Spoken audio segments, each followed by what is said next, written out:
Hi guys, happy Thursday. Today is a great day because I get to see you guys later today. I'm super excited to see you guys all at school. It should be fun. Okay, we have 2 chapters today. Chapter 41, Not So Secret Letter. In that foggy time between sleeping and being awake, before I even open my eyes, I already remember that I am class president. I ask myself if it was a dream, knowing it wasn't. Knowing by the way it feels like my insides are rising into the air even before I sit up. It's like when you wake up on Christmas morning and remember what day it is. I lie there thinking that I'm happy Mr. Daniels counted the votes in front of everyone.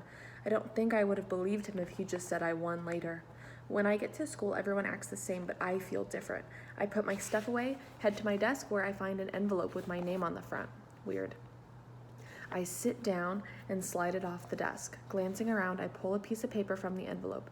I expect it'll be a note from Mr. Daniels congratulating me, but it's not. It's a full page of cursive writing. I recognize some of the words like love, but I don't know what most of it says.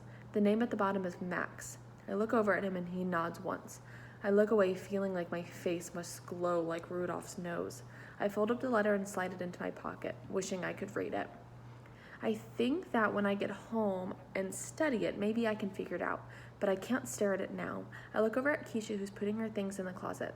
Hey, she says, sitting down. Hey, my mouth still open to tell her about the note, but she's not the best person at keeping things quiet, and I'm afraid everyone will find out about it. So I take a deep breath and decide it will have to wait. I don't have a choice. I'm both happy and mad at myself. Happy about the note, but mad I can't read it. Max is cute and I like the red and white football jersey that he wears all the time.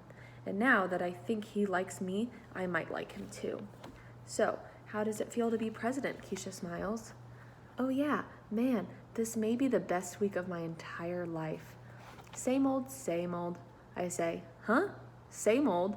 Already gone to your head? Don't worry, I'll still talk to you and everything. Like you could ever ignore me. We both laugh. Okay, my fantasticos, Mr. Daniels begins.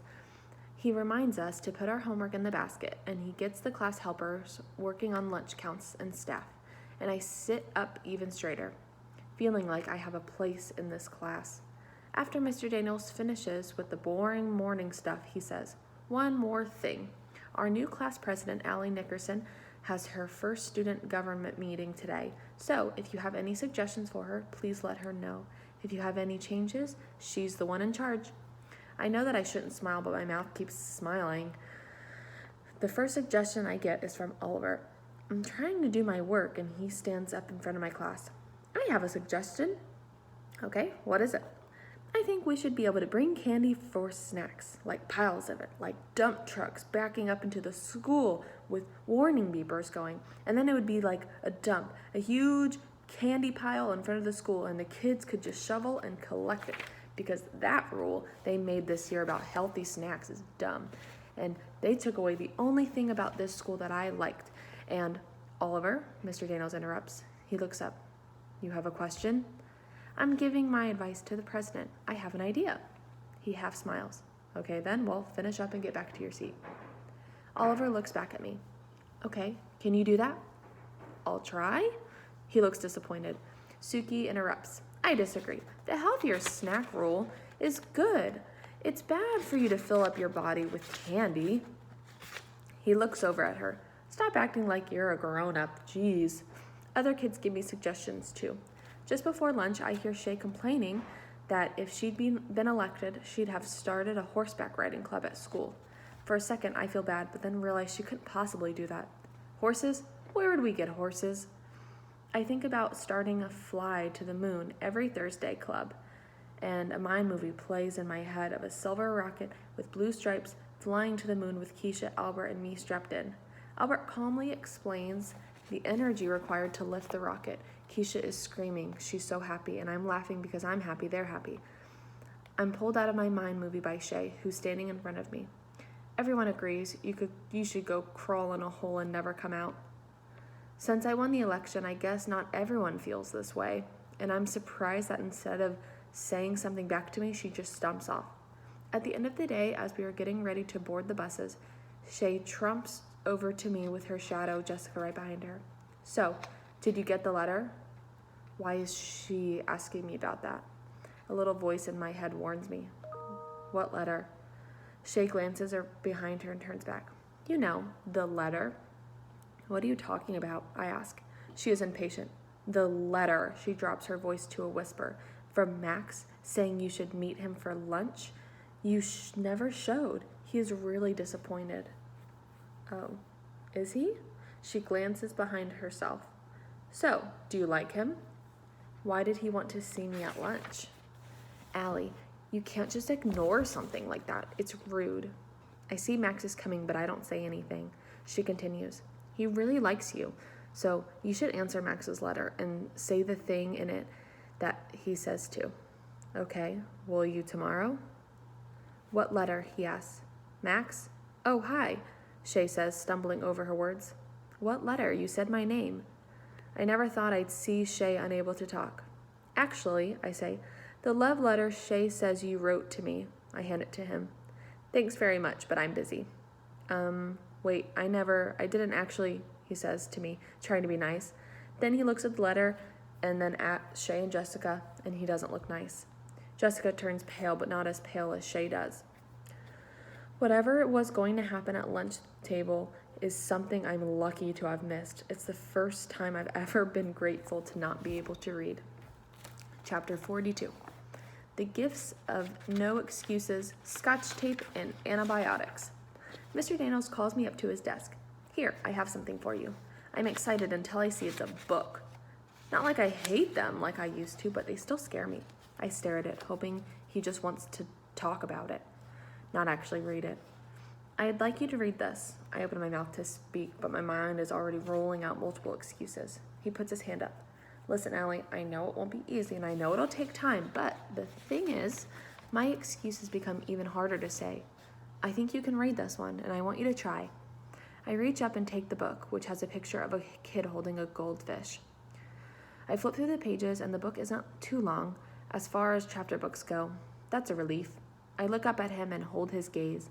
Normally, I'd be giving him all kinds of reasons I can't do this. But the thing is, Mr. Daniels could hand me a book as heavy as a boulder, and I'd still try to read it, just because he asked me to. Okay, we're going to begin a unit on persuasive writing, Mr. Daniels says. So, I'd like you to tell me if you could have an unlimited amount of any single object, what would it be? It can't be magical, have special powers, or anything like that. Just an ordinary, everyday type of object. Well, obviously, Shay speaks slowly, like she's talking about a little kid. Who wouldn't just choose money? Albert looks confused. Not something I'd see too often. The first thing I thought of was antibiotics. Really? Mr. Daniels steps forward, putting his hands in his pockets. There are many who can't afford medications, so I would like to give it out to them for people that need it, all over the world. Then he seems to be thinking out loud. I wonder if antibiotics would help or hurt alien life forms. Well, Shay spurts. If you had unlimited amount of money, you could just buy medicine, right? I catch her rolling her eyes at Jessica. He shrugs. I'd rather just have the medicine. Scotch tape, Oliver yells. I'd want scotch tape. Most of us laugh along with him. And why is that, Oliver? Mr. Daniels asks. Because it's awesome, that's why. People don't know how tough life would be without scotch tape. Mr. Daniels nods. You have a point there, Oliver. Or Elmer's glue. I love Elmer's glue. If I had a barrel of it stored in the garage, I could cover my hands with it every day and then peel it off. I love doing that, and it grosses out my mom. I tell her it's my skin. Shay makes a noise. What? Oliver asks her. That's ridiculous. What's ridiculous? The opinions of others are to be respected, Mr. Daniels says. But Shay and Oliver talk right over him. Wanting tape and glue, Shay says. No, it isn't. Because you would also use them with paper to make notes for my little sister, and they make her feel better. Make her feel better? Mr. Daniels seems concerned. Is she ill? Oh, not anymore, but she had something that was called, well, it was long. It was 5 syllables, and she had to go to the hospital and sleep over a lot. And when she'd go, I'd visit her and bring cards, and they made her happy. And my mom says I was the only one who helped her get better. I see.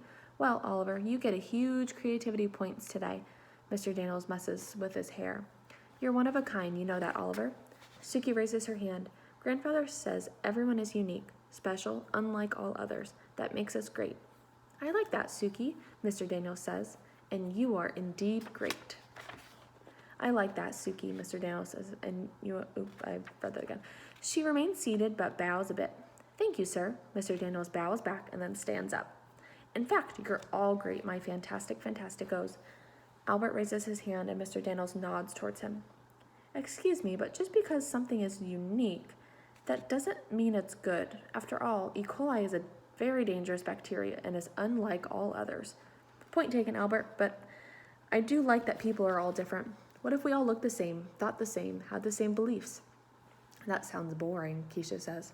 Indeed it does, he says. I think that I wouldn't mind being more like everyone else, but then I think I wouldn't want to draw like everyone else, and I wouldn't want to act like Shay or Jessica. All of a sudden there is screaming. It is Oliver. Ant murderer! Ant murderer! What is it, Oliver? Mr. Daniels asks. He points to Shay. Ant murderer! All I did was step on a dumb ant. What is he so freaked out about? You had no right to kill him. He was just walking by. You think it was a him? It's just a dumb ant. Who cares? I care, Oliver says, getting down on all fours with a tissue to check on the ant, which is clearly dead. He cleans it up with a tissue and slips it into his pocket. You're gonna keep it? She sputters. Well, I'm not just gonna throw him in the garbage. I'm gonna bury him at home. She begins to laugh. Shay, Mr. Daniels says, there'll be none of that. She stops. We are all different. You care about some things and Oliver cares about others. We have to work hard to accept each other, even if we don't agree. Yeah, Oliver yells. And Oliver, Mr. Daniels says, I think you have to cut Shay a break here. It's pretty common for people to step on ants. So, Oliver? He asks and waits. Oliver turns to Shay and mumbles, sorry, and climbs back into his seat. Thank you, Oliver. Mr. Daniels wanders over to Oliver's desk. I'm glad you apologized. Now you have. He leans over and rests his hands on his knees. I'd like to add that you're one of the kindest hearts I know. You care so much about everything, always looking out for others. And that, my fine young fellow, is going to make for a great man someday. All right, guys, I will see you later. Bye.